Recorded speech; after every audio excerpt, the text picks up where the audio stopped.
Labas, mėlėjai. Šiandieninėje laidoje Balsas už kadro. Labas, mėlėjai. Šis klausimas yra vienas iš daugelio užduotų mūsų laidai. Žmonės žiūri mūsų laidas.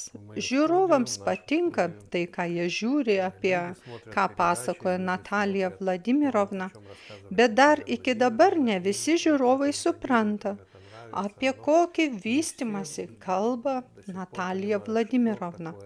Yra labai daug įvairių požiūrių.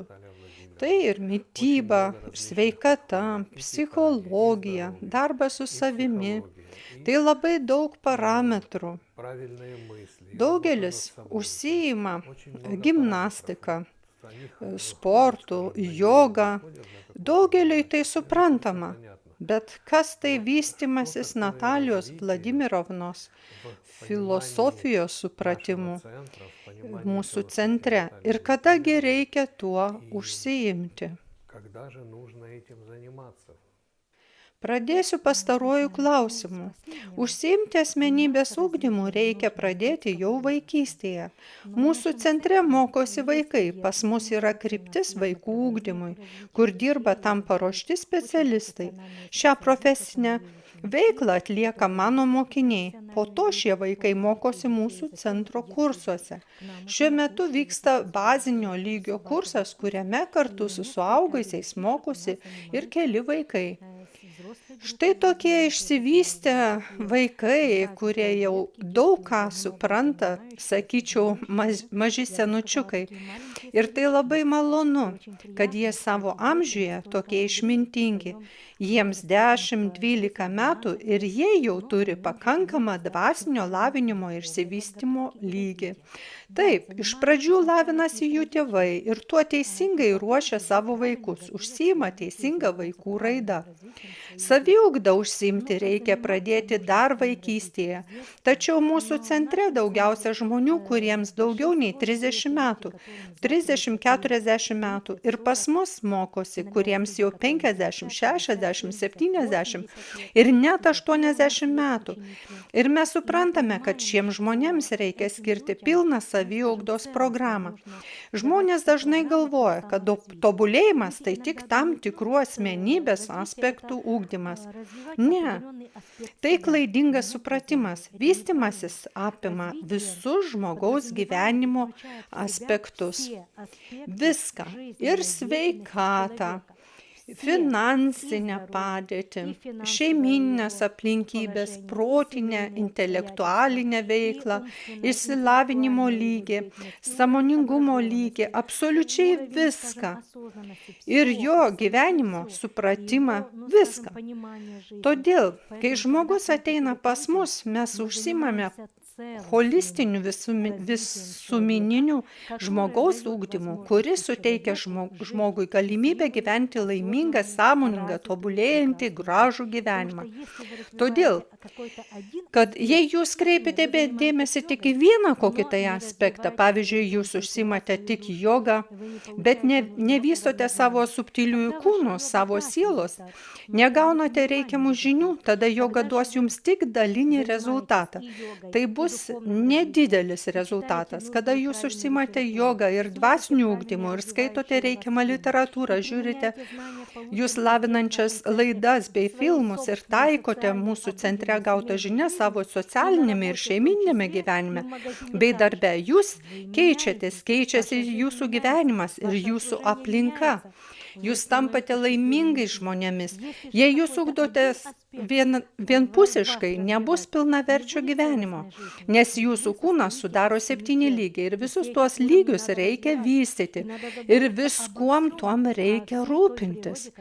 Esant kvantinio perėjimo laikotarpiui, reikia ruošti žmonės, kad žmonės galėtų išgyventi šį kvantinį šuolį. Mums reikia kelti kūno vibracijas, atskleisti žmogaus galimybės. Mums reikia išmokyti žmogų atsilaikyti šios socialinės visuomenės neigiamai įtakai ir poveikiui. Ir ne tik Mums reikia stiprinti žmogų, mes turime padėti jam prisitaikyti naujame gyvenime. Mums reikia, kad jis išgyventų tam tikrą transformacijos lygį, kad prisitaikytų prie šių spinduliavimų ir pereitų į naują realybę be mirties, sąmoningai suvokiant būklę. Tai labai rimtas darbas. Kartais mano mokiniai manosi turintis dar laiko. Ir vėliau pradėsiantis rimtai mokytis kada nors. Dabar jau toks laikas, kad daugelis jau ir nebegali pas mus mokytis, o jiems buvo duotas laikas, aš net važiavau pas juos, o dabar prarasta galimybė ir norėtų, ir laida žiūri, bet nebegali mokytis. Jei jie būtų pasirinkę mokytis anksčiau, gal prieš metus, pusantrų ar 2 metus, dabar būtų labai rimtame savo išsivystymo lygyje. Deja, daugeliui ši galimybė prarasta. Yra toks įsireiškimas. Šaukštas yra labai gerai pietums. Viską reikia daryti laiku. Jei sieloje yra šauksmas, prašymas, troškimas, žmogus neturėtų įsileisti ego į savo protą, į savo mintis, kad šis nenuvestų žmogaus į šalį. Dabar jau vyksta kova ne už gyvenimą, o už mirtį ir daugelis žmonių iš tikrųjų užsiima savižudybę. Ir jie net nesuvokia, kiek yra įsitraukę į šį procesą. Ir net nežino, kaip iš jo išsivaduoti. Todėl jau dabar žmonės nebeturi laiko laukti. Jau nebėra kada nors. Jau atėjo laikas būti ar nebūti. Štai tokiu laiku mes gyvename. Mano mokiniai džiaugiasi sakydami labai gerai, kad šį pasirinkimą padariau anksčiau ir dabar galime daug lengviau nei paprasti žmonės pereiti įvairius gyvenimo procesus. Dabar jie tai supranta. Jau jūs patys matote, kaip greitai keičiasi ši realybė ir ne į gerąją pusę.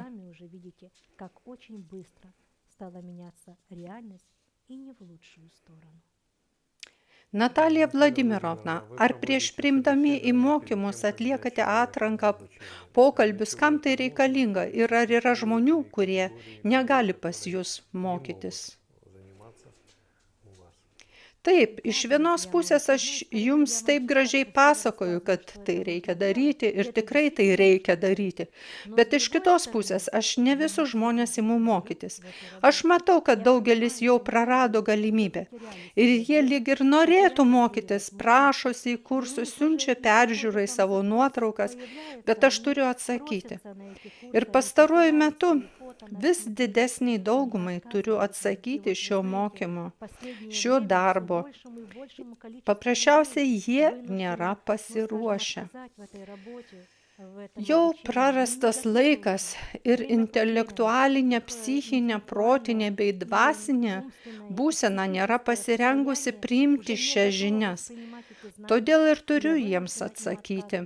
O jei jie būtų pradėję šį darbą prieš 3-4 metus, tai dabar nebūtų tokių dalykų. Jie būtų galėję teisingai įsisavinti šias žinias ir įdiegti savo gyvenime visas tas žinias savo šeimose.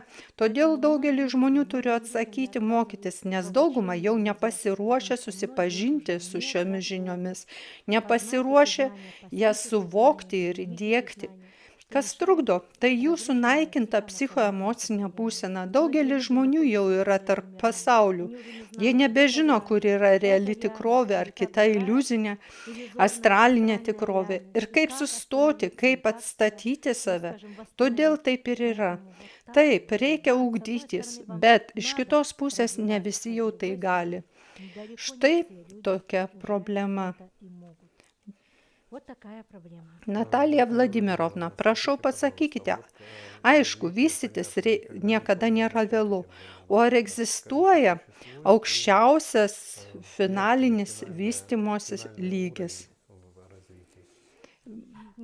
Būna, kad jau ir per vėlu imtis saviugdos, apie ką tik buvo kalbama, apie žmonės, kurių nepriima į kursus, kurie jau prarado savo galimybę. Na, Koks aukščiausias vystymosi lygis? Tai yra evoliucijos etapo šioje planetoje užbaigimas ir gebėjimas bei galimybė keliauti į kitus pasaulius, į kitas labiau išsivysčiusias planetas, kur žmogus įžengia į kelią, į savo sielos antrojo išsivystymo lygio etapą, savo sielos pusiau materialaus išsivystymo lygį ir pereina pusiau materialaus išsivystymo lygio etapą kitose labiau išsivysčiusiose planetose. O tada įžengia į trečiąjį dvasinio išsivystymo etapą, kuris jam yra baigiamasis etapas, tačiau pradžia turi būti padaryta šioje planetoje. Kodėl? Todėl, kad jūsų siela įsikūnija čia tik vienu tikslu. Ji nori visiškai pažinti materialiosios egzistencijos patirtį materialiame gyvenime. Jūsų evoliucija ir jūsų atkūrimui suteikiama 1000 gyvenimų ir kai jau pažinote savo patirtį, jūsų siela maksimaliai įsisavino žemišką materialią patirtį ir daugiau nebesidomi šią planetą, jai norisi daugiau. Jai jau čia nuobodu ir jis siekia daugiau ir toliau kitose labiau išsivysčiusiuose pasauliuose. Negaliu pasakyti, kad tokių žmonių daug. Dauguma žmonių, kurie ateina pas mus mokytis, yra žmonės, kurie išsprendžia savo problemas, atstato savo sveikatą, pradeda teisingai suprasti gyvenimą ir jau pradeda teisingai gyventi. Šiems žmonėms prasideda teisingo gyvenimo etapas. Akivaizdu, kad nedaugelis gali pasiekti šiuos aukštesnius pasaulius. Tai suprantama, tačiau jau dabar jie atlieka labai didelį šuolį, jie išmoksta sumaniai valdyti savo tikrovę, savo gyvenimą, gyvenimo aplinkybę, savo psichiką, o tai ir suteikia saviugdos procesas. Aš visą tai trumpai ir konkrečiai paaiškinu. O jei dar pridėsime procesą, kurio metu žmogus atskleidžia ekstrasensorinius gebėjimus, tampa žinančiu, sąmoningu, suprantančiu, intuityviu žmogumi, tai visai kitoks gyvenimas. Tai gyvenimas, kuriame pasitikite savimi, esate tikru, kad galite numatyti situacijas, darote mažiau klaidų, teisingai renkatės. Ir kiekvienas jūsų pasirinkimas yra veiksmingas. Kiekvieną dieną esate sėkmingesni, produktyvesni. Dėl to verta gyventi. Tai nuostabu. Aš linkiu jums sutikti savo mokytojus ir įgyti žinių, kurioms jūs esate pasiruošę. Kiekvienas žmogus yra pasirengęs tik tam, kam tik jis yra pasirengęs. Linkiu jums sėkmės, klestėjimo ir savęs tobulinimo. Būkite taurūs, kaip vaikai.